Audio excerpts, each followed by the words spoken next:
सर्वेभ्यो नमो नमः। सभी का स्वागत है आज के इस वीडियो में।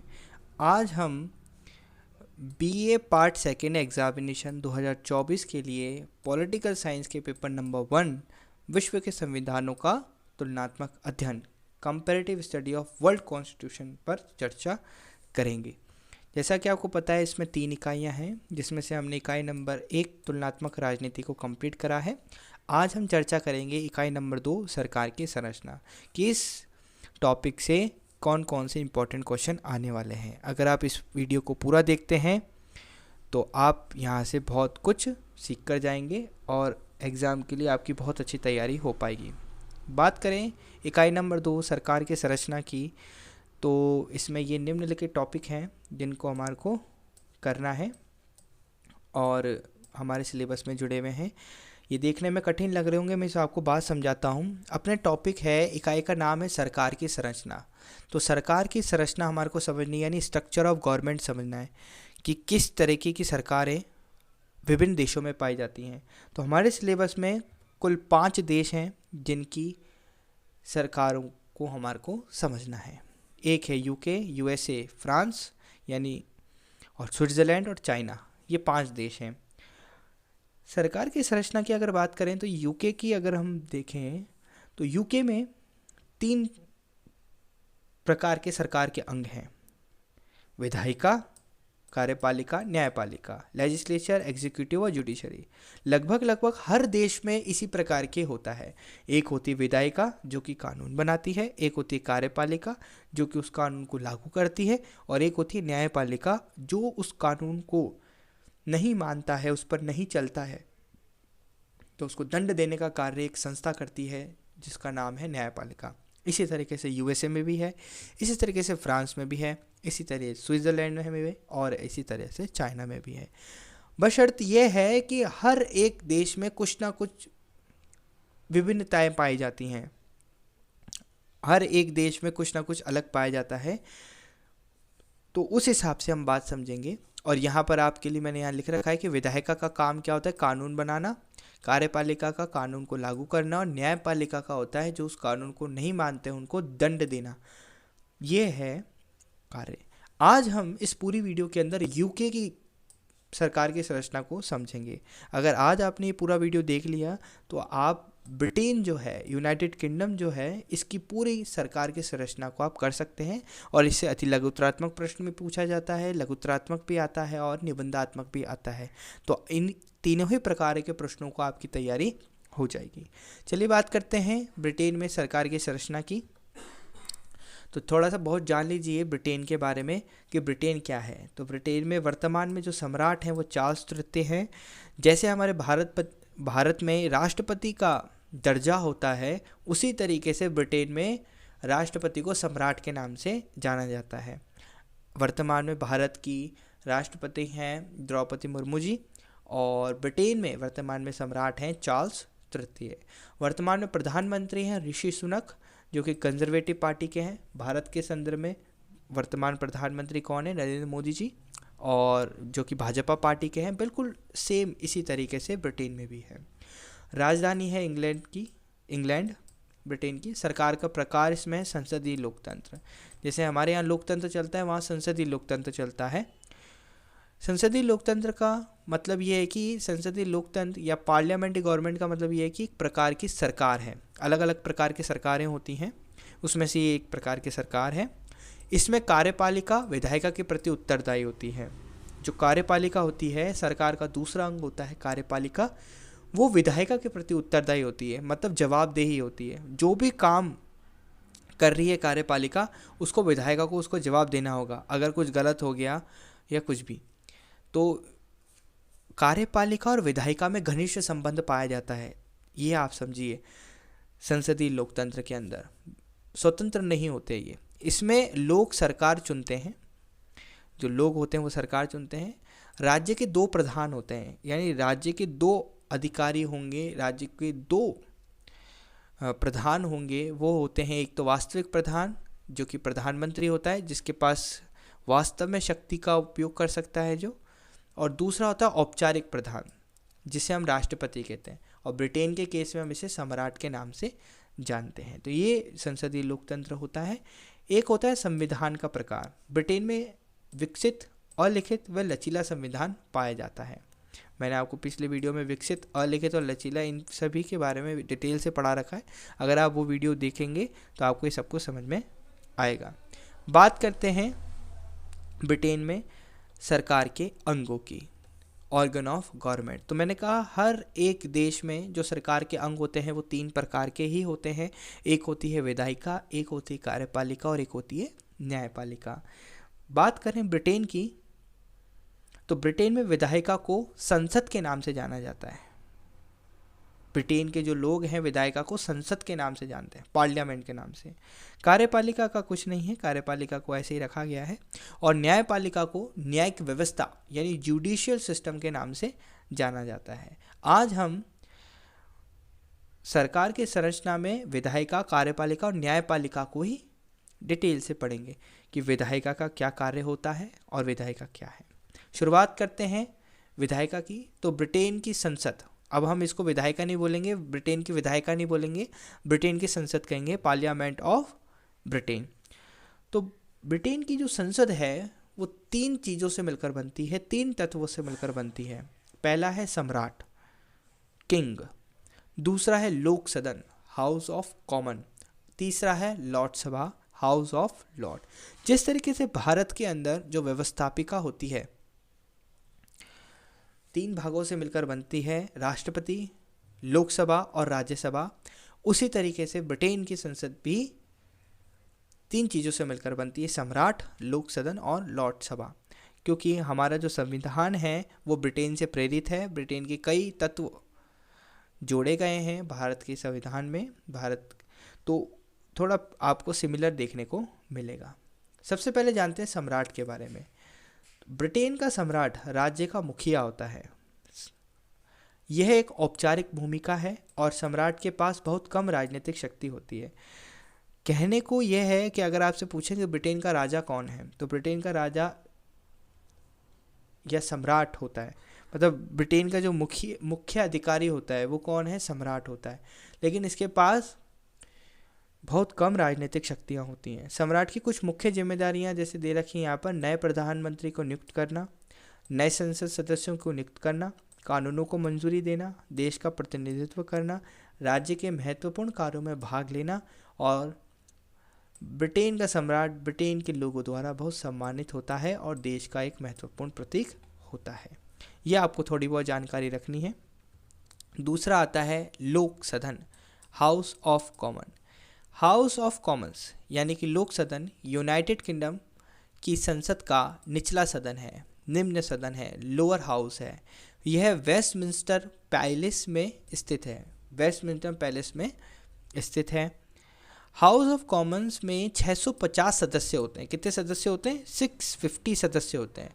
टोटल हाउस ऑफ कॉमन में कितने सदस्य होते हैं? 650 सदस्य होते हैं, जिन्हें यूनाइटेड किंगडम के विभिन्न निर्वाचन क्षेत्रों का प्रतिनिधित्व करते हुए चुना जाता है। यूनाइटेड किंगडम में अलग अलग निर्वाचन क्षेत्र हैं, वहाँ से ये 650 सदस्य चुनकर आते हैं। हाउस ऑफ कॉमन्स की कुछ मुख्य जिम्मेदारियां निम्नलिखित हैं: कानून बनाना। हाउस ऑफ कॉमन्स में पेश किए गए सभी विधेयकों को पारित होने के लिए दोनों सदनों द्वारा स्वीकृत किया जाना चाहिए। हम बात कर रहे हैं संसद की, तो संसद का काम ही क्या होता है, यानी विधायिका का काम क्या होता है? कानून बनाना। तो सबसे पहला काम है कानून बनाना। दूसरा है सरकार पर नियंत्रण रखना। सरकार मतलब कार्यपालिका, एक तरीके से आप देख सकते हैं सरकार का सीधा सीधा मतलब होता है कार्यपालिका। तो ये कार्यपालिका पर नियंत्रण रखने का काम भी करता है कि जैसे हाउस ऑफ कॉमन सरकार को अविश्वास मत प्रस्ताव पारित करके पद से हटा सकता है, इतनी ताकत होती है लोक सदन में। बजट की मंजूरी भी कौन देता है? लोक सदन के द्वारा ही दी जाती है कि हाउस ऑफ कॉमन्स सरकार द्वारा प्रस्तावित सभी करों और खर्चों को मंजूरी देता है। हाउस ऑफ कॉमन्स को यूनाइटेड किंगडम की सरकार में एक महत्वपूर्ण भूमिका निभाने के लिए माना जाता है। हाउस ऑफ कॉमन्स के बारे में कुछ रोचक तथ्य आप समझ लीजिए कि हाउस ऑफ कॉमन्स की स्थापना 13वीं शताब्दी में हुई थी। हाउस ऑफ कॉमन्स में वर्तमान में 650 सदस्य हैं। हाउस ऑफ कॉमन्स में सदस्यता के लिए न्यूनतम आयु 18 वर्ष है। अगर आप लोक सदन, ब्रिटेन की लोक सदन हाउस ऑफ कॉमन में सदस्य बनना चाहते हैं तो आपकी आयु 18 वर्ष होनी चाहिए। हाउस ऑफ कॉमन्स में सदस्य का कार्यकाल 5 वर्ष का होता है। हाउस ऑफ कॉमन्स का अध्यक्ष स्पीकर होता है ना, कि जो भी इसका अध्यक्ष होगा वो स्पीकर के नाम से जाना जाता है। इसी तरीके से लॉर्ड सभा की अगर बात करें हम, तो लॉर्ड सभा में ब्रिटिश लॉर्ड सभा, जिसे हाउस ऑफ लॉर्ड्स भी कहा जाता है, यूनाइटेड किंगडम की संसद का उच्च सदन है। जैसे हमारे यहाँ राज्यसभा होती है वैसे यह वेस्टमिंस्टर पैलेस में स्थित है। हाउस ऑफ लॉर्ड्स में 900 से अधिक सदस्य होते हैं, जिनमें शामिल हैं वंशानुगत पीयर्स, जिनके पास यह पद जन्मजात रूप से प्राप्त होता है। मतलब जन्मजात रूप से जिनको 900 सदस्य में से बांट रखा है, अलग अलग प्रकार के सदस्य होते हैं, तो 900 सदस्यों में से एक सदस्य होते हैं वंशानुगत पीयर्स, जिनके पास यह पद जन्मजात रूप से प्राप्त होता है। एक होता है आजीवन पीयर, जिन्हें महारानी द्वारा नियुक्त किया जाता है या सम्राट द्वारा नियुक्त किया जाता है। एक होते हैं आध्यात्मिक लॉर्ड्स, जो इंग्लैंड के चर्च के वरिष्ठ पादरी होते हैं। और एक होते हैं हाउस ऑफ लॉर्ड्स की। अच्छा, ये 3 प्रकार के हैं। हाउस ऑफ लॉर्ड्स की कुछ मुख्य जिम्मेदारियां मैं आपको बता देता हूं कि कानूनों की समीक्षा करना, हाउस ऑफ लॉर्ड्स द्वारा प्रस्तावित सभी विधेयकों को यानी बिलों को पारित होने के लिए दोनों सदनों द्वारा स्वीकृत किया जाना चाहिए। सरकार को सलाह देना, हाउस ऑफ लॉर्ड्स सरकार को विभिन्न मुद्दों पर सलाह देता है। सार्वजनिक जांच में भाग लेना, हाउस ऑफ लॉर्ड्स महत्वपूर्ण सार्वजनिक जांच में भाग लेते हैं और हाउस ऑफ लॉर्ड्स को यूनाइटेड किंगडम की सरकार में एक महत्वपूर्ण भूमिका निभाने के लिए माना जाता है। इसकी भी स्थापना 13वीं शताब्दी में हुई थी। वर्तमान में इसमें 900 सदस्य हैं, न्यूनतम आयु 18 वर्ष है और हाउस ऑफ लॉर्ड्स का अध्यक्ष लॉर्ड चांसलर होता है। ये जानने की बात है कि लॉर्ड चांसलर कौन होता है, पूछ सकते हैं। और यहाँ पर हाउस ऑफ कॉमन्स का अध्यक्ष स्पीकर कहलाता है और यहाँ पर चांसलर होता है। बात सही है? चलिए अब हम आगे बढ़ते हैं और अब बात करते हैं हम ब्रिटेन की कार्यपालिका की, एग्जीक्यूटिव ऑफ ब्रिटेन। तो ब्रिटेन की कार्यपालिका के विषय में देखिए कि ब्रिटेन की जो कार्यपालिका है वो सम्राट और प्रधानमंत्री इन दोनों से मिलकर बनती है। मतलब कानून को लागू कौन करेगा? कानून को लागू करने का काम किसका होता है? सम्राट और प्रधानमंत्री का।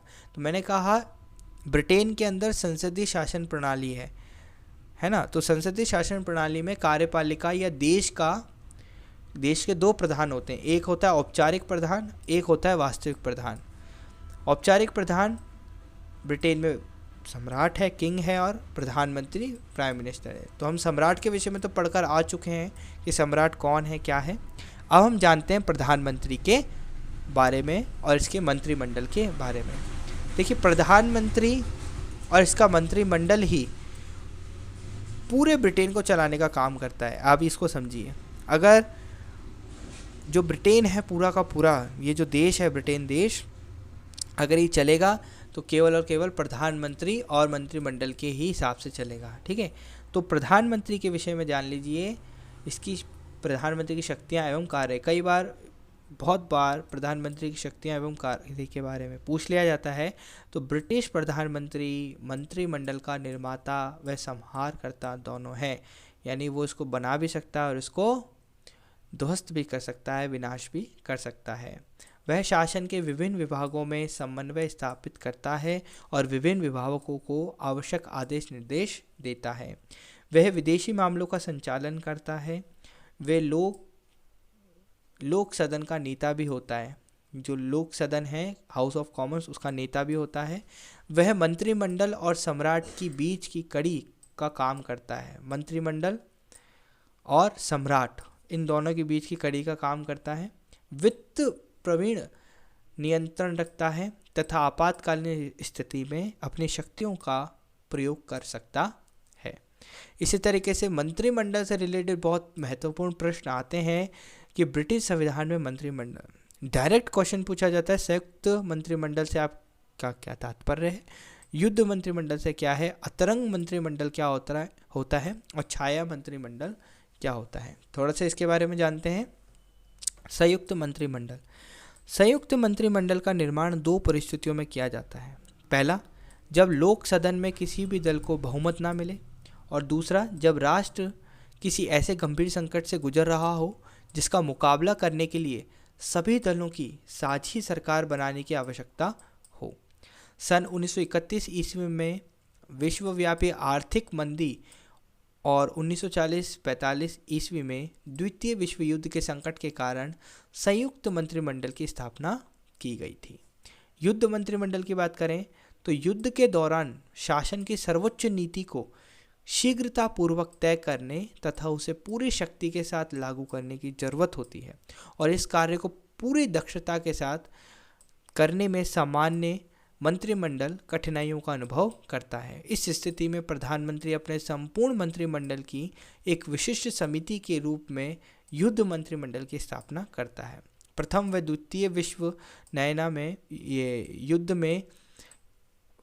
युद्ध मंत्रिमंडल की स्थापना की गई थी युद्धों के दौरान, है ना। तो यहाँ आपको समझना है, युद्ध मंत्रिमंडल यानी युद्ध के दौरान जिस मंत्रिमंडल की स्थापना की जाती है वो युद्ध मंत्रिमंडल कहलाता है। अतरंग मंत्रिमंडल वेरी इंपॉर्टेंट है। प्रधानमंत्री किसी समस्या को संपूर्ण मंत्रिमंडल की बैठक में विचार हेतु रखने से पहले प्रायः 4-5 मंत्रियों से सलाह करना उचित समझता है, जो उसकी दृष्टि में पर्याप्त परिपक्व एवं प्रभावशाली होने के साथ ही उसके प्रति निष्ठावान भी हो। इन प्रमुख 4-5 मंत्रियों एवं प्रधानमंत्री के इस संगठन को ही अतरंग मंत्रिमंडल कहा जाता है। वस्तुतः अतरंग मंत्रिमंडल को, जिसका सामान्य मंत्रिमंडल का औपचारिक भाग माना जाता है, मतलब अगर कोई महत्वपूर्ण विधेयक है या बिल है जिसको प्रधानमंत्री को मंत्रिमंडल है वहाँ पर विचार करना है, तो उससे पहले एक मंत्रिमंडल होता है जिसमें 4-5 लोग होते हैं, वो उससे पूछता है पहले कि ये करना चाहिए कि नहीं करना चाहिए, तो उसी को अपन अंतरंग मंत्रिमंडल कहते हैं। छाया मंत्रिमंडल, यह एक प्रकार का वैकल्पिक मंत्रिमंडल है जो विरोधी दल द्वारा बनाया जाता है, जो विरोधी दल होता है उसके द्वारा। छाया मंत्रिमंडल का नेता विपक्ष का नेता होता है, उसे कैबिनेट मंत्री का दर्जा प्राप्त होता है और उसे भविष्य के प्रधानमंत्री के रूप में देखा जाता है। मंत्रिमंडल की शक्तियां क्या कि नीति निर्माण एवं कार्यपालिका संबंधी शक्तियां, विधायी शक्तियां, समन्वयकारी कार्य और वित्त संबंधी कार्य, ये सारे काम मंत्रिमंडल के हैं। बात करते हैं लास्ट टॉपिक, ब्रिटेन की न्यायपालिका की, जुडिशरी ऑफ ब्रिटेन। तो आप इसको समझिए कि ब्रिटेन की न्यायपालिका को हम न्याय व्यवस्था के नाम से, जुडिशरी सिस्टम के नाम से जानते हैं, और ब्रिटेन की न्यायिक व्यवस्था में जो न्यायालय होते हैं, सर्वोच्च न्यायालय होता है और उसके अधीन 5 अन्य न्यायालय होते हैं। एक the court of appeal, the high court, the crown court, the county court और एक मजिस्ट्रेट न्यायालय। ये 5 न्यायालय होते हैं, और सर्वोच्च न्यायालय का जो मुख्य न्यायाधीश होता है वो इन निम्न पाँचों के पाँचों कोर्टों को, या जो न्यायालय हैं, इनको क्या कर सकता है, दिशा निर्देश देता है। बात करें कि इस प्रकार सर्वोच्च न्यायालय के अधीन 5 प्रकार के न्यायालय हैं तथा ये सभी न्यायालय एक सूत्र में आबद्ध हैं, यानी बंधे हुए हैं। सर्वोच्च न्यायालय का मुख्य न्यायाधीश इन सभी न्यायालयों को आवश्यक निर्देश दे सकता है, बता सकता है कि क्या करना है क्या नहीं करना। न्यायालय की 2 श्रेणियां होती हैं, जो कोर्ट होते हैं, न्यायालय होते हैं, इनकी 2 श्रेणियां, 2 भागों में बांटा जाता है। समस्त विवादों और न्यायालयों को 2 श्रेणियों में विभाजित किया गया है, एक तो दीवानी या पारिवारिक और दूसरा है फौजदारी। दीवानी न्याय व्यवस्था काउंटी न्यायालयों को दीवानी विवादों के संबंध में विस्तृत अधिकार क्षेत्र प्राप्त है। जो काउंटी न्यायालय हैं, ये जो काउंटी कोर्ट होते हैं, ये दीवानी मामले संभालते हैं। इसके अधीन लगभग 60 सर्किट न्यायालय हैं। ये सर्किट न्यायालय मुकदमों की सुनवाई एक निश्चित स्थान पर करने के बजाय स्थान स्थान पर जाकर करते हैं। इससे न्याय व्यवस्था विकेंद्रित हो गई है तथा व्यक्तियों को न्याय प्राप्त करने में सुविधा रहती है। दूसरा है फौजदारी। तो फौजदारी न्याय व्यवस्था अनेक फौजदारी मुकदमों की सुनवाई एसाइज न्यायालयों में की जाती है। ये न्यायालय वर्ष में 3-4 बार अपने क्षेत्र के विभिन्न नगरों में मुकदमे सुनते हैं, इसलिए इन्हें क्वार्टर सेशंस न्यायालय कहा जाता है। तो इस तरीके से हमने ब्रिटेन में सरकार की संरचना को बहुत अच्छी तरीके से समझा। अगर आपको किसी भी प्रकार का डाउट है, कोई प्रश्न है, तो वो आप यहाँ कमेंट कर सकते हैं कमेंट बॉक्स में।